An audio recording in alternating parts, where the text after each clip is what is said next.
What if the very essence of compassion, often considered uniquely human, is actually a primal instinct shared across the animal kingdom, with a twist? Imagine a research team placing a 3-week-old kitten in front of a powerful Rottweiler. This dog had never encountered a cat, nor had it been socialized with smaller animals. Yet what happened next was truly unexpected.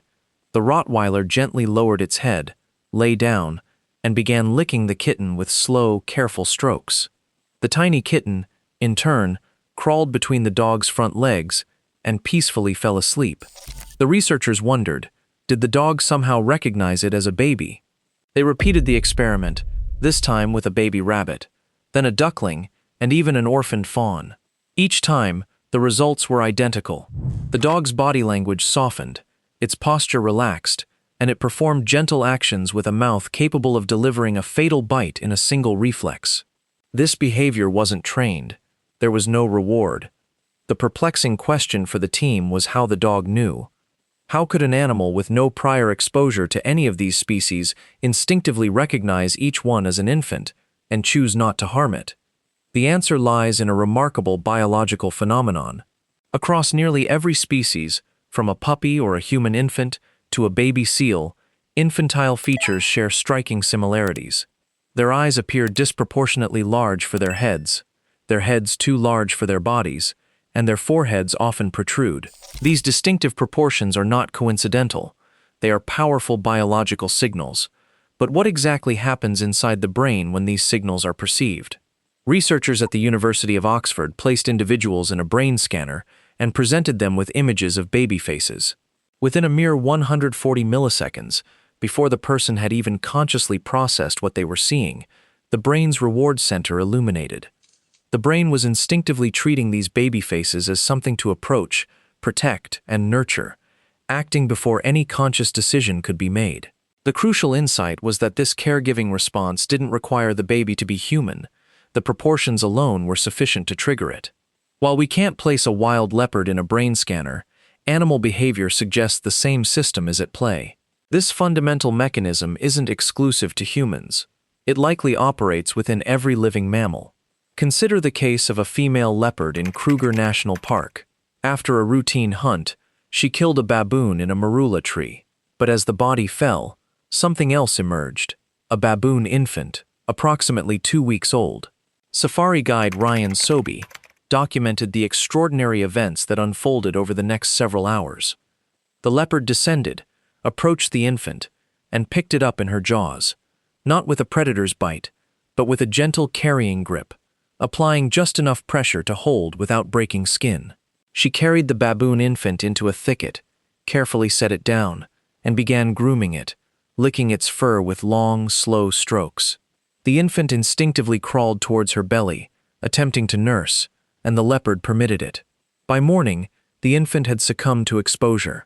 Baboon infants require almost constant warmth during their first weeks of life, a need the leopard's body couldn't fulfill. Yet, she remained by its side throughout the night. When hyenas approached, she picked up the lifeless infant and moved it to a safer distance. This wasn't an isolated incident. Leopards in the greater Kruger region have displayed similar behavior with baboon infants on at least 3 recorded occasions. The baboon was not her offspring. It shared none of her genes and could offer no reciprocal benefit. Every calorie she expended protecting it was, by every biological measure, a waste. And yet, she persisted. Something about the infant, its appearance, its movements, triggered a profound response deep within the leopard's brain, overriding the predatory instincts that had been perfectly active just minutes before. Beyond visual cues, the sounds babies make are equally powerful. Distress cries across various mammal species are remarkably similar, high-pitched, short, repeated bursts, often with a rising pitch at the end. In 2014, researchers at the University of Winnipeg conducted a simple yet revealing experiment. They concealed speakers in the wild and played recordings of baby cries, but not from the local species. They broadcast baby fur seal cries to deer and human baby cries to marmots, animals that had never encountered these species in their lives. In every instance, the adult animals approached the speaker, every single time. Despite never having encountered the species producing the cry, Something about the sound, its pitch, rhythm, and inherent desperation was universally understood. The mammalian brain isn't asking, "Is this my baby?" It's simply asking, "Is this a baby?" However, here's a crucial distinction. Recognizing a baby and caring for it are not always synonymous. Now, for a disturbing counterpoint. Male langur monkeys exhibit infanticide at rates documented across populations in India for over 50 years. When a new male assumes control of a group, he systematically kills the existing infants. This isn't due to a failure to recognize them as babies. He does recognize them. The infants are not his, and as long as they are alive and nursing, the females remain reproductively unavailable. Killing the infants brings the females back into estrus, allowing the new male to sire his own offspring. He knows precisely what an infant is, and fully comprehends the consequences of his actions. The detection system functions perfectly. The critical difference lies in what happens after that recognition.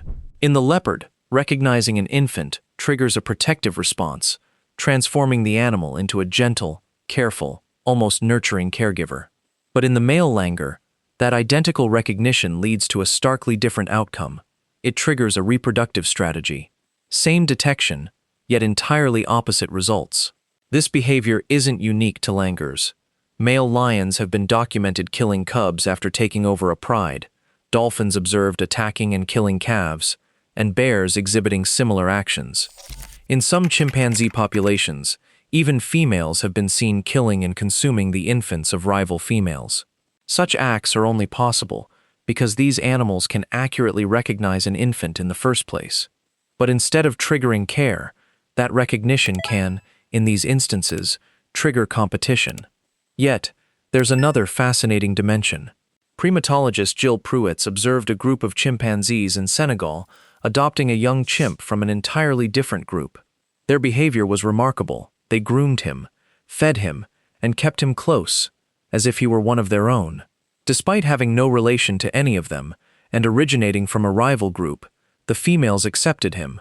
He was too young to pose a threat, and even though their biology offered no imperative for his care, something about him still registered as baby, and they responded accordingly. Documented cases of this cross-species care are abundant. Dogs nursing kittens, cats raising rabbits, and even hens incubating duck eggs and caring for the ducklings after they hatch. Each of these animals can discern that the infant is not their own, yet they extend care regardless. Hormones play a significant role here. In nursing mammals, baby-like features can trigger an almost instantaneous caregiving response. Then came an animal that learned to exploit this system, the common cuckoo. This bird covertly places its egg into another bird's nest. Upon hatching, the cuckoo chick's first act is to eject the host's genuine eggs and young from the nest, ensuring it receives all available food. And it works. The host parent continues feeding the cuckoo as if nothing is amiss. Day after day, the cuckoo grows, often becoming 3 or 4 times larger than its diminutive feeder within a week or two. It bears no resemblance to the parent's own offspring. There's no way to mistake it for their biological young. Yet, the parent bird continues to feed it. The secret to this deception lies in its cry. Researchers at Cambridge discovered that a single cuckoo chick produces a begging call so potent it mimics the sound of an entire nest full of hungry chicks screaming simultaneously. The host parent's brain is innately wired to respond to the intensity and desperation of these begging calls. The more intense the cry, the more food it instinctively provides. The cuckoo has perfected the precise level of loudness needed. It doesn't deceive the parent by appearing convincing. Instead, it targets the exact neural trigger where the parent's brain ceases questioning and begins caring. A fundamental safety instinct is thus ingeniously turned into a weapon. This intricate system is present in every mammal, interpreting faces, sounds, and movements. It transcends species boundaries and is older than most of the animals that utilize it. All of this leads to a profound question. Do they know it's a baby? The answer is unequivocally yes, they know it's a baby. What happens next, however, is entirely dependent on the individual animal. Some perceive an infant from another species, and every protective instinct ignites. Others see the exact same thing and exploit it. The detection is identical, yet the response is diametrically opposed. It boils down to the animal, its unique biology, and millions of years of evolution shaping its actions in that precise moment. So, yes, they know it's a baby. The evidence is clear. They see it, hear it, and respond to it across species lines, often at a cost to themselves. The true question was never whether they recognize an infant. It's what they choose to do once they do. And that, it turns out, mirrors human behavior more closely than we might care to admit. Perhaps that's the most unsettling revelation of all. We have constructed entire philosophies around the notion that compassion is uniquely human, believing that empathy, that instinct to protect something small and helpless, was proof of something higher, something special within us. Yet, a leopard sat in the dark beside a dying baboon infant and never left its side. A dog, without training, reward, or discernible reason, looked at a duckling and became gentle. A bird's brain is so completely hijacked by a cry that it feeds a creature 3 times its size for weeks without ceasing.